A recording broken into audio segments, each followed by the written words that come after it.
Welcome to LawNext PR, the podcast where we put a spotlight on the latest news coming out of the legal tech industry. This is Bob Ambrogi, and in each sponsored episode of this podcast, we talk to a company about its latest news and developments. Today, we're talking about news that SimpleDocs, an AI-driven contract automation platform, has acquired Law Insider, which is home to the world's largest database of contracts and clauses. And joining me to discuss the news and tell us more about it is Electra Japona. She was previously the chief legal officer at Law Insider and now becomes chief legal officer of these combined companies. Electra, welcome. Thanks for having me. Well, I've given you kind of the headline, but why don't you give us the details of the news that you're announcing today? Yeah, firstly, it's really, really exciting because I think this is an opportunity for us to overcome the barriers that legal tech and AI in particular has had. And the fact that we've now paired the AI engine that is SimpleDocs with the data that is Law Insider and the usage of that database, the community that we've built around Law Insider, I think is going to be really transformational when it comes to the use of AI and the tools that we're able to bring to the legal market. So yes, really, really excited to just get stuck in. Well, the point you're making, of course, is that content drives the development of a large language model. That's why we call them language models, right? And SimpleDocs has had its AI platform. Law Insider has had this incredible collection of content. So as the companies come together, what does that mean for customers? What does that mean for the companies? Well, I think that one of the biggest barriers to adoption of AI has been trust, particularly in the legal community, which is completely understandable because that's a fundamental element of what we offer in our profession. So if we're relying on tools that we can't trust, it either means that we have to duplicate work, which doesn't align itself to the efficiency that lots of the AI tools on the market are promising. But there's a risk as well, right? Because if you get it wrong and you don't double check, then you hear all these horror movies or all these horrible cases about people that didn't double check and then they got caught out and how that was detrimental to their reputation and their career, etc. So there's this fear coupled with just distrust of what the tools can do or whether they can actually give people the efficiencies that they promise. A lot of this has to do with the fact that LLMs hallucinate, right? So you can ask ChatGPT something and it can give you an answer and it can sound really confident. And actually, if you dig deeper, it's made up. And you can't have that in law. So what this will allow us to do is to generate language, generate red lines, generate new clauses that may not exist in a contract, but benchmark those against a database of executed contracts. So these aren't even aspirational templates. They are executed contracts that are reflective of reality. So it's a very different offering to have something that's grounded in that reality and grounded in data versus something that's completely generated. So having the capability to allow people to leverage that data that we have put together, but tailor it so that it fits what they're doing in that moment within their workflow is unique. So that's the first piece. Secondly, just being able to offer insights. So that's what we're going to be working on, offering people insights that will guide them during their negotiations, because I've been an in-house lawyer and you're reviewing an agreement and you don't fully understand how risky this is or what the chances are of this becoming problematic later on, or what the chances are of this causing friction in the negotiation that you're pursuing, or even if you're building a playbook, you're setting out your preferred position, but it would be really helpful to understand how that position benchmarks against your industry and against the broader world of contracts, because it will allow you to then make decisions about how to structure that playbook or how to approach your negotiation if it's grounded in real data. So, I started off my journey doing a legal ops consultancy that then resulted in one NDA, and I'm a massive believer of standardization. This is what we're going to be able to bring to the world now. It's an element of standardization that's grounded in data that will allow people to understand what these insights mean to them, how they can use those insights, what they can say next time the other side says, but this is market, grounding all of this stuff that has been guesswork today and just relied on hunches and institutional knowledge, now surfacing all of that through data, I think is going to be the thing that this industry needs. So yeah, it's an incredible step forward for us. If somebody's listening to this podcast who has absolutely no idea what either company does, kind of give us the nutshell version of the two companies and what they do.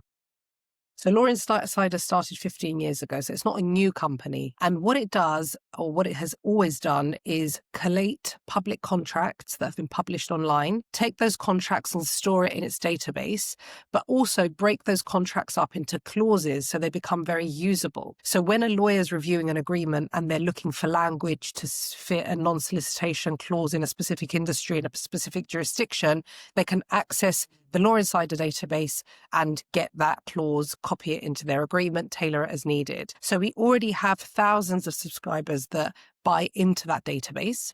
And then SimpleDocs is an AI-first legal tech company that has developed a Word add-in. And this Word, alongside other tools as well, of course, but the Word add-in was the one that kind of paved the way for this joining of forces and this acquisition. So the Word add-in is an AI contract review tool that allows people to review agreements against either their own playbooks or our Intel, the LLMs that we rely on. So you can review an agreement and do what a lawyer would do, not all of it, but a lot of it, in a way that's very automated and intuitive. So in March of this year, and Bob, you and I talked about this when this happened, but in March of this year, SimpleDocs and Law Insider partnered to deliver a version of the Word add-in to the Law Insider audience. And the uptake was incredible. We have thousands of users on this tool, which is an enormous achievement because legal tech's difficult, right? Legal tech's difficult to implement. It's difficult to roll out. It's difficult to sell because the legal community is unique. It has so many nuances that we need to cater for.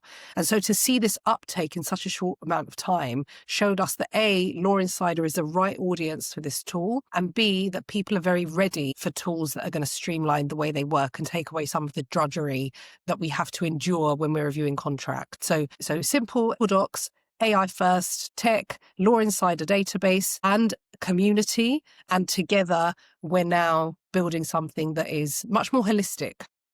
Yeah. And I think I asked you a moment ago about people who've never heard of the two companies. I think people who have heard of the two companies might have thought they were already had a tighter relationship in some way because they share a common founder. But in fact, they are separate companies, or have been until now, separate companies with separate leadership and separate funding and separate organizations. That's right. So they've always been separate. Preston has been the kind of the glue in the middle.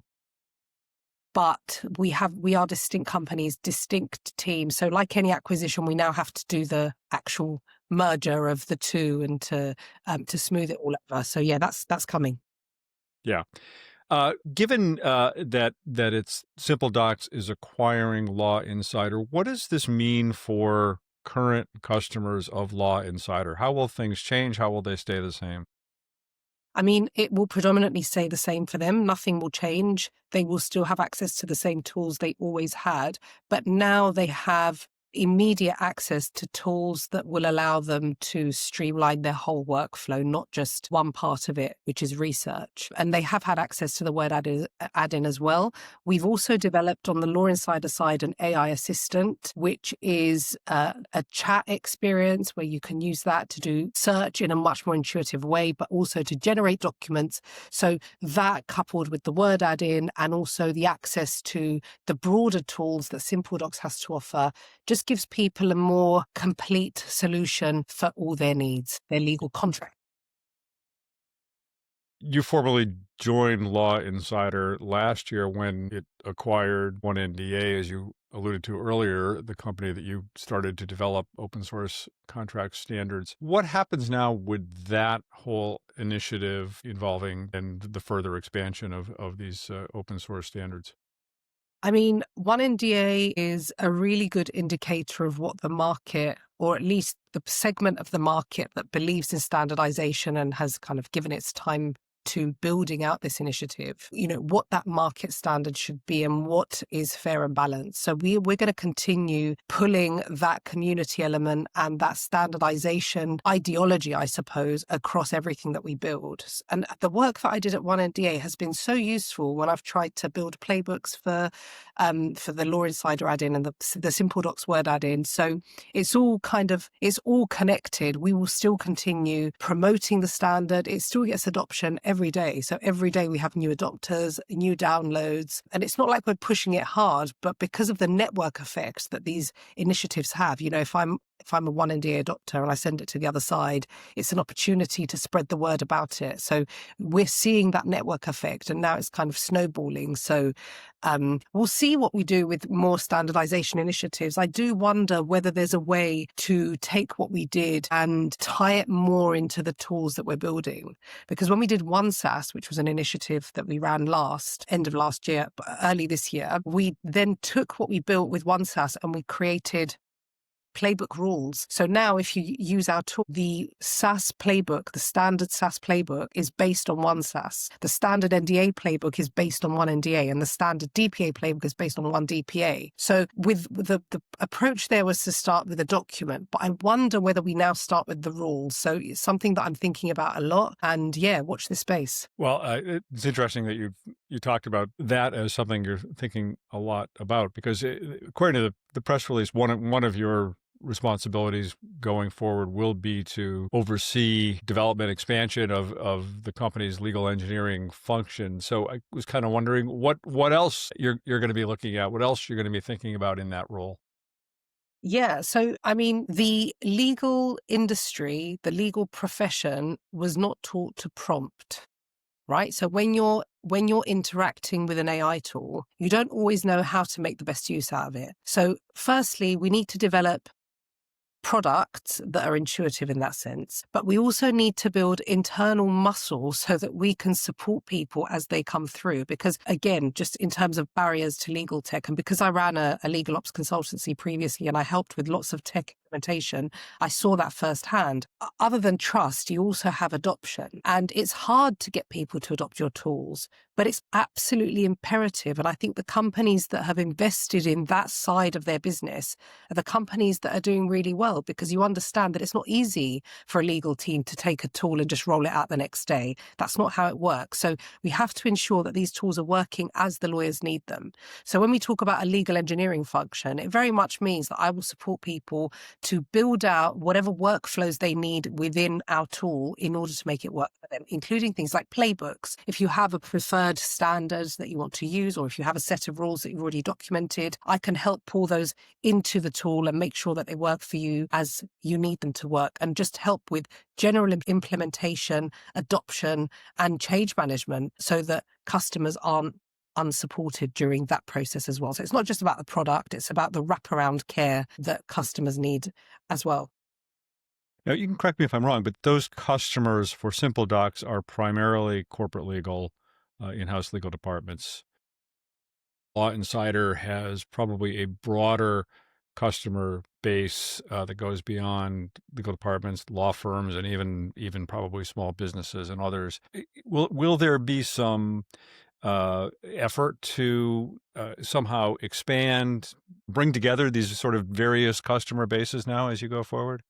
I mean, SimpleDocs also has law firms that we work with, and Law Insider has lots of smaller boutiques as well. So yeah, we will serve the whole market, and we can now because we have the distribution to do so, to reach a broader audience through Law Insider.